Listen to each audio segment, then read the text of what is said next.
Did you tell her any time in December something to that effect? You know, you can always say that you were coming to see Betty or you were bringing me letters. Did you say that or anything like it in December 97 or January 98 to Monica Lewinsky?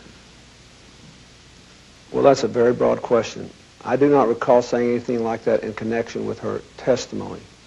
I can tell you what I do remember saying, if you want to know, but I don't. We might have talked about what to say in a non-legal context at some time in the past, but I have no specific memory of that conversation. I do remember what I said to her about possible testimony.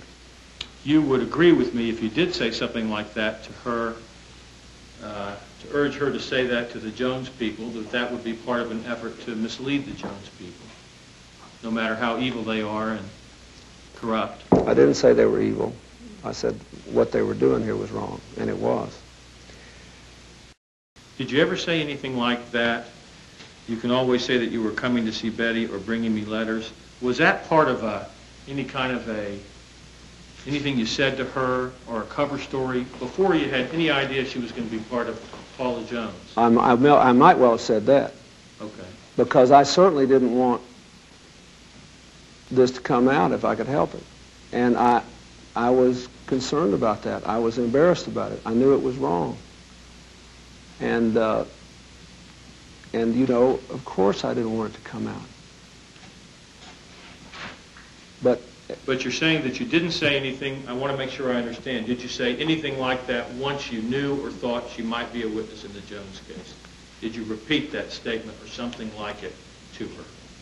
Well, again, I don't recall. And I don't recall whether I might have done something like that. For example, if somebody says, what if the reporters asked me or this, that, or the other thing? I can tell you this. When, in the context of whether she could be a witness, I have a recollection that she asked me, well, what do I do if I get called as a witness? And I said, you have to get a lawyer. And that's all I said, and I never asked her to lie. Did you tell her to tell the truth?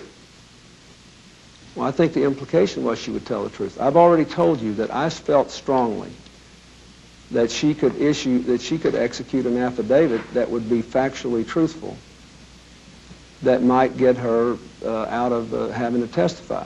Now, if Monica Lewinsky has stated that her affidavit that she didn't have sexual relationship with you is in fact a lie, I take it you disagree with that?